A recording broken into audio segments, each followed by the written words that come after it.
오늘 느헤미야 5장 14절부터 18절까지 보겠습니다. 느헤미야 5장 14절부터 18절입니다. 또한 유다 땅 총독으로 세움을 받은 때 곧 아닥사스다와 제20년부터 제32년까지 12년 동안은 나와 내 형제들이 총독의 녹을 먹지 아니하였느니라. 나보다 먼저 있었던 총독들은 백성에게서 양식과 포도주와 또 은 40세계를 그들에게서 빼앗았고 또한 그들의 종자들도 백성을 압제하였으나 나는 하나님을 경외함으로 이같이 행하지 아니하고 도리어 이 성벽 공사에 힘을 다하며 땅을 사지 아니하였고 내 모든 종자들도 모여서 일을 하였으며 또 내 상에는 유다 사람들과 민장들 150명이 있고 그 외에도 우리 주위에 있는 이방 족속들 중에서 우리에게 나온 자들이 있었는데 매일 나를 위하여 소 한 마리와 살찐 양 6마리를 준비하며 닭도 많이 준비하고 열흘에 한 번씩은 각종 포도주를 갖추었나니 비록 이같이 하였을지라도 내가 총독의 녹을 요구하지 아니하였음은 이 백성의 부역이 중함이었더라. 아멘. 느헤미야 5장은 성벽 공사를 하면서 느헤미야가 경험했던 더 깊은 문제들을 계속 다루고 있었습니다. 어제 말씀에 보면 느헤미야가 백성들 안에 강한 자가 약한 자를 착취하고 종으로 삼기까지 하는 내용들을 깨닫게 되고 크게 분노한 이후에 깊이 생각하고 그리고 그들을 치리합니다. 13절 마지막에 보면 이렇게 이야기했어요. 느헤미야는 그들에게 이 모든 것들을 당장 다 제자리에 돌려놔라. 종사문 자들은 다 돌려보내야 할 것이고 너희들이 남에게 구워주고 이자 받던 것 그런 것들도 다 그쳐야 한다. 이런 이야기를 합니다. 그리고 옷자락을 털면서 만약에 너희들이 이것을 준행하지 않을 시에는 이게 옷자락 터는 것처럼 하나님께서 너희들의 집과 너희들의 재산과 너희 모두를 털어버리실 것이다. 라고 굉장히 엄중하게 경고합니다. 그러자 이제 회중이 다 아멘해요. 그리고 하나님을 찬송하고 말한 대로 행했다라고 이야기했습니다. 이게 이제 어제까지의 내용이에요. 그 다음에 느헤미야는요, 백성들만 막 이렇게 가르친 것이 아닙니다. 자기 자신은 어떻게 해야 되는가에 대한 고민이 있었던 사람이에요. 느헤미야와 느헤미야의 형제들은 총독의 녹을 먹지 않았다라고 나옵니다. 식민지의 총독으로 간다는 것은요, 그 지역 사람들을 제국을 대신하여 통치하면서 그들로부터 마땅히 자신들이 받을 것을 요구하게 됩니다. 요구하라는 거예요. 이 총독의 녹이라는 것은요, 지금 뭐 제국이 주는 것을 의미하는 것이 아닙니다. 백성들로부터 마땅히 받는다라고 했던 것들을 나는 받지 않았다라고 이야기했다는 거예요. 앞서 귀족들과 민장들이 같은 동족을 착취하고 동족과의 관계에서 종삼기까지 하는 무자비한 모습들이 나와 있었습니다.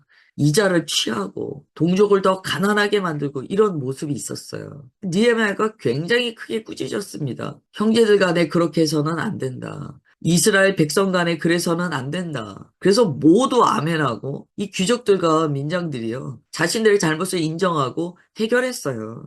종 삼은 사람은 돌려주고 이자 받던 것도 그치고 실천을 했습니다. 하나님께서는 여기서 멈추게 하지 않으셨어요. 이 모든 개혁의 모습이요. 느헤미야와 느헤미야의 형제들까지 이르게 하셨다는 거예요. 느헤미야는요. 유다 총독이었기 때문에 유다 안에서는 정치적으로 가장 높은 자리에 있는 지도자입니다. 또 제국으로부터 보냄을 받았기 때문에요. 그 권세는요 가장 큽니다. 그런데 느헤미야가 총독의 자리에서 마땅히 누릴 수 있는 권리를요 포기했다는 거예요. 하나님 나라의 리더십은 내가 얼마나 많이 할 수 있느냐에 따라 평가받지 않습니다. 내가 마땅히 가질 수 있는데 얼마나 포기하였느냐, 그게 하나님 나라의 리더십이에요. 이것을 십자가의 리더십이라고 이야기할 수 있습니다. 제가 논문 하나를 본 적이 있는데요. 예수님의 변혁적 리더십에 관한 논문이었습니다. 그분이 이제 예수님의 리더십이 어떠한가에 대해서 이렇게 연구를 하셨더라고요. 제가 그걸 보면서 십자가의 리더십이 어떠한가를 그 논문 보면서 많이 배웠습니다. 정말 예수님께서요, 우리에게 리더십의 본이 되셨어요. 하나님 나라의 리더십이 어떠한가를 예수님께서 잘 보여주셨습니다. 느헤미야는 물론 예수님보다 훨씬 이전의 사람이에요. 그런데 하나님 나라의 리더십을 알고 있었어요. 그래서 이렇게 얘기를 해요. 유다 땅 총독으로 세움을 받은 때라고 이야기해요. 유다 땅 총독으로 누가 세웠습니까?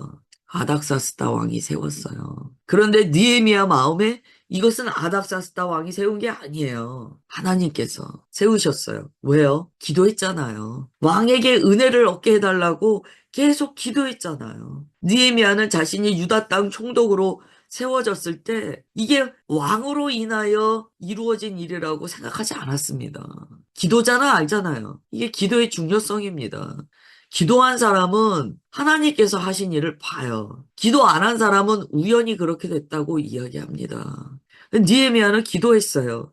그러니까 유다 땅 총독으로 세워졌을 때 이것은 우연도 아니고 아닥사스다 왕의 마음이 움직였던 것도 아니에요. 궁극적으로 하나님께서 그를 세우신 거예요. 그래서 그가 어떻게 하냐면 하나님의 뜻으로 이렇게 세워진 다음에 유다 총독으로서의 녹을 먹지 않았습니다. 이 총독의 녹이라는 것은요, 백성으로부터 공급받을 권리를 의미해요. 제국으로부터 받는 게 아니잖아요. 백성들에게 마땅히 달라고 요구할 수 있는 합법적인 권리예요. 근데 니에메가 이것을 행사하지 않았다는 거예요. 왜냐하면 공동체가 얼마나 지금 힘든지를 아는 거예요. 니에미야가 사람들을 동료해서 와서 성벽 재건을 하는데 힘들어하는 백성들에게 자신이 총독의 녹을 당연히 받아야 한다라고 요구했을 때 그들에게 얼마나 큰 부담이 가는지 알고 있었다는 거예요. 하나님 나라의 리더십은요, 즉 예수님의 리더십은요, 권리가 있어도 공동체의 어려움을 먼저 바라보고 그 권리를 내려놓을 수 있는 리더십입니다. 우리 주변에는요, 합법이라는 말로 포장된 탐욕이 너무 많아요. 요즘에 특별히 뭐 인권, 제도적으로 보장받아야 돼. 이것 때문에요. 좀 지나치는 경우들이 많습니다. 물론 제도가 그래요. 물론 합법이에요. 그러나 그리스도인은 서로를 바라볼 때 내가 이것을 얻는다 해도요, 당연해. 내가 더 얻어야 되는데 왜 이거밖에 못 얻어? 이 마음이 아니고요. 그리스도인은 그것에 대한 감사가 있어야 돼요. 우리가 하나님 나라의 법에 따라 살잖아요. 물론 제가 뭐 세상의 제도에 의해서 받아야 되는 것을 받지 마십시오. 이렇게 말씀드리는 거 절대 아니에요. 근데 오늘 성경의 어조가 무엇인가를 이해해야 한다는 거예요. 성경은요, 합법적인 요구를 할지라도 착취가 될 수 있다는 걸 가르쳐 줍니다. 하나님 나라의 법은 세상보다 상위하는 법입니다. 그런데 우리가 알잖아요. 더 높은 우리 주 하나님의 법에 따르면 지금 이것은 아무리 합법이라고 할지라도 내가 착취가 될 수 있어. 그러면 어떻게 해야 됩니까? 그쳐야죠. 그게 하나님 나라의 법이잖아요. 그래서 느헤미야가요, 자기 욕망을 채우기 위해서 백성들한테 알뜰하게 자기 몫을 챙기지 않았다는 거예요. 그것보다 상위하는 하나님의 법을 그가 알기에 포기했다는 거예요. 15절에 보면 이전의 총독들은 느헤미야처럼 하지 않았습니다. 나보다 먼저 있던 총독들, 그들은요, 양식과 포도주와 은 40세겔을 빼앗았다. 이제 빼앗았다라고 그래요. 이거는 느헤미야에게 이렇게 어려운 귀한 자들에게 아무것도 없는 귀한 자들에게 무언가를 뺏어간다는 것은 착취야라는 생각이 있었다는 것을 반영하는 구절이죠. 그 총독들의 종자들도 백성을 압제했어요. 그러나 느헤미야는 하나님을 경외하기 때문에 자기도 그러지 않고 자기 형제들도 그렇게 하지 못하도록 했습니다. 느헤미야는 자신이 이렇게 총독의 녹을 먹지 않게 된 그 동기가 오직 하나님을 경외함이다라고 밝히고 있어요. 하나님을 경외하는 자는 어떤 법이든지 하나님을 경외함 안에서 해석합니다. 아무리 세상적으로 내가 권력을 받았고 세상적으로 합법적으로 내가 행사할 수 있는 권리가 있다 하더라도 주님을 경외할 때 받는 그 법을 최우선으로 판단한다는 거예요. 그래서 우리가 서로를 종삼지 않는다고 이야기하는 거예요. 서로를 종삼는다는 것은요, 내가 종삼은 형제를 이용하고 그에게 비용을 청구하고 그를 착취하고 그에게 책임을 지워 나의 평안을 추구한다는 거예요. 하나님을 경외하기 때문에 그렇게 하지 않는 거예요. 주 안에서 우리는 다 형제 자매이기 때문에. 지금 읽은 본문에서 알게 되는 하나님 나라 백성의 하나의 성품은요, 절제입니다. 여러분, 제가 절대 자신의 몫을 당연히 받아야 할 때 다 받지 마십시오, 이 얘기가 아니에요. 제가 그런 것으로 죄책감을 가져라, 그렇게 해석해 드리는 게 아니에요. 느헤미야의 지금 이 말은요, 그 당시에 너무나 성경적이고 하나님의 뜻에 부합했다는 거예요. 당연하지 않습니까? 지금 백성들이요, 자기 딸을 종으로 팔 정도로 빈곤한 자들이 있어요. 그런데 어떻게 합법이라고 자기도 그들을 괴롭혀 착취합니까? 사실 너무 당연합니다. 그러나 관점은요, 항상 상대적이에요. 자기중심적인 관점으로 보면은 뭐가 당연합니까? 그런 주변 상황과 환경은 안 보이는 거예요. 당연히 내가 와서 성벽을 수축하고 있는데 고마운 줄 알아야지, 이렇게 나올 수 있다는 거예요. 생각해보면 진짜 종이 한 장 차이죠. 그리고 한 끗 차이라고 하잖아요. 크게 결론적으로는 굉장히 큰 차이가 있는 것 같지만 사실 그 마음의 동기를 보면은요, 정말 한 끗 차이예요. 내 마음의 중심에 누가 계신가의 문제예요. 그 우리가 사는 어떤 삶의 행위나 말 행동들은요, 결국 자기 마음의 중심에 누가 계신가를 드러냅니다. 자기 마음에 예수님께서 중심 안 되면 늘 말할 때 나나 나밖에 안 나와요. 내가 이랬다. 나는 이런 대접을 받아야 된다. 나. 그런데 우리가 하나님께서 우리 안에 거하시고 예수 그리스도의 심령이 우리에게 딱 들어오잖아요. 그러면 나라는 주제어가 조금씩 소멸합니다. 그래서 항상 타인을 중심으로 이야기하게 되고 상황을 볼 때도 하나님의 관점으로 그 상황을 보게 돼요. 그래서 그의 리더십은요, 같이 짐을 지는 리더십이다라고 이야기할 수 있습니다. 예수님께서 바로 같이 짐을 지시는 리더십이었어요. 그래서 주님의 멍에는 쉽고 가벼우니 와서 배우라고 말씀하셨어요. 왜 그러냐면 두 마리의 소가 한 결이가 되어서 밭을 멜 때요, 항상 어미 소가 있으면 그 다음에 새끼 소를 같이 멍에를 지우게 했다고 하잖아요. 그래서 한 소가 사실 다 가는 거예요. 나머지 소는 그냥 보고 배우는 거예요. 강한 소가 있으면 그보다 좀 약한 소를 배치하잖아요. 그래서 힘의 균형으로 밭을 매게 했습니다. 이 농부들의 지혜였어요. 예수님의 멍에를 보고 배우라는 게 무슨 이야기입니까? 사실은 예수님께서 다 하신다는 거야. 그러나 우리에게 멍에만 지우시고 우리에게 면류관을 주시기 원하시는 주님이시라는 거예요. 그 참된 리더십이 그거거든요. 그래서 주님께서 수고하고 무거운 짐진 자 다 오라고 하신 거예요. 내가 너희를 쉬게 한다. 어떤 의미입니까? 그 짐은 내가 다 진다. 그 말씀이잖아요. 그게 예수님의 리더십이에요. 그게 제가 논문에서 봤던 변혁적 리더십입니다. 예수님께서는 그냥 즉흥적으로 리더십을 바라지 않으셨더라고요. 하나님 나라는 이 땅과 다릅니다.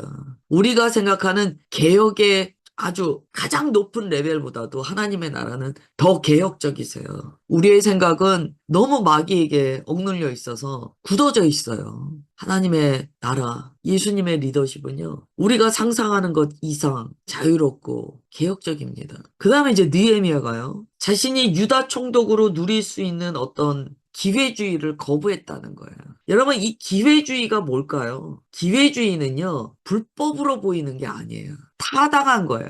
기회주의 어떤 게 있을까요? 합법적으로 다 얻어내는 거예요. 그럴 기회가 있으니까. 내가 기회가 있을 때 다음 사람을 생각하지 않고, 좀 속된 표현입니다만 빨대를 꽂아서 자기가 뽑아낼 수 있는 거 다 뽑아내는 게 기회주의예요. 느헤미야 그렇게 안 했다는 거예요. 왜요? 하나님 나라에 그런 법은 없으니까. 그러니까 우리가 세상에서 영리하다고 하는 걸 안 한 거예요. 여러분, 세상에서는 그렇지 않습니까? 물 들어올 때 노 저으라고 하잖아요. 그때 네가 얻을 수 있는 거 다 얻어내야지 하잖아요. 그러나 하나님 나라의 리더십은 그렇게 하지 않습니다.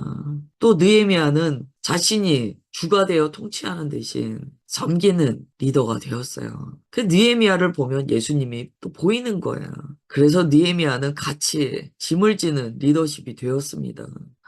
17절부터 18절 보면은요, 느헤미야의 식탁이 나와요. 많은 사람들이 느헤미야의 식탁에 좋은 것들을 올려놓았던 것 같아요. 느헤미야가 어떻게 합니까? 17절부터 18절까지 보면은요, 식사할 때 몇 명이 있었다고 얘기하냐면, 내 상에는 유다 사람들과 민장들 150명이 있고, 우리 주위에는 이방 족속들 중에서 우리나라에 나온 자들이 있었는데, 자신의 식탁을요, 모두 오픈한 거예요. 다 같이 드세요. 와서 다 드세요. 이방인들, 섬기는 이방인들도 나와서 드세요. 이렇게 한 거예요. 느헤미야가 녹은 먹지 않았어요. 그러나 상을 잘 차리고 자신의 상에 백성들을 모두 초대했다는 거예요. 여기서도 예수님이 보이지 않습니까? 예수님께서 말씀하셨잖아요. 나는 생명의 떡이라. 주님께서는 우리에게 양식을 주시되 풍성히 주시는 주님이시잖아요. 느헤미야가 하나님 나라의 리더십, 예수 그리스도의 리더십을요, 어떻게 다 알고 이렇게 실천합니다. 느헤미야가 유다 총독으로 최고의 정치적 높은 자리에 있는 사람이에요. 이 사람이 보여준 모범을 보니까 많은 사람들을 초대하여 먹이는 리더더라는 거예요. 여러분, 사람을 소모품처럼 취급하지 않고 사람을 살리는 리더십이었다라고 성경은 기록합니다. 18절 마지막에 이렇게 이야기해요. 이런 좋은 것들을 갖추어서 다 먹였어요. 소 한 마리, 살찐 양, 포도주, 이런 것들을 다 갖추어서 먹였어요. 여러분, 그 중동 지역의 포도주는요, 약이에요, 약. 먹을 게 없는데 누가 취하도록 먹습니까? 몸에 질병이 생기지 않도록 돕는 약이 됩니다. 이런 것들을 다 나누었어요. 그러면서 이렇게 이야기해요. 비록 이같이 상을 풍성하게 차려 모두 함께 먹었을지언정 내가 녹은 요구하지 않았다. 왜냐하면 백성의 부역이 중요했기 때문이다. 느헤미야 마음에 이 백성들의 섬김이요, 늘 그렇게 그냥 애잔하고 대견하고 감사하고 그랬던 거예요. 그들의 부역주감을 늘 바라보고 고마워했다는 거예요. 여러분, 만약에 느헤미야가요, 나도 합법적으로 내 권리를 요구하겠어, 그러면 어떤 마음 드는지 아세요? 하나님 나라 위해서 자기네들이 하는 거지 뭐 내가 그렇게 고마울 이유가 뭐가 있어? 아니, 이 성벽 지어서 내가 좋아? 다 같이 좋자고 하는 일인데 뭘 내가 그렇게 그들의 수고에 대해서 내가 안타까워해야 돼? 이런 마음 생깁니다. 근데 이게 선하지 않은 거예요. 같이 하나님 나라를 섬기고 있어요. 맞아요. 전부 다 하나님 나라를 위한 섬김이에요. 그러나 리더는요, 또한 섬기는 지체들을 보면서 감사의 마음이 있다는 거예요. 그게 리더십이라는 거예요. 오늘은 정말 예수님의 리더십이 무엇인가를 느헤미야를 통해서 우리가 좀 살펴봤습니다. 제가 광고 하나 드릴게요. 까먹었더라고요. 25일 날 성탄절 아침에 새벽 예배는 없습니다.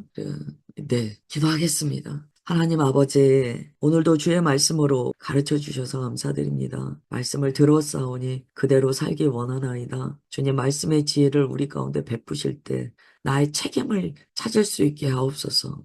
말씀을 통하여 주님께서 내게 주신 은혜는 무엇인가 찾아 순종하는 우리가 되게 하옵소서. 나의 권리와 나의 마땅한 몫을 주장하는 자 되지 않게 하시고 주님의 나라를 위하여 내 것을 포기하고 지체를 섬기며 하나님 나라를 아름답게 이끌어가는 주의 종들 되게 하옵소서.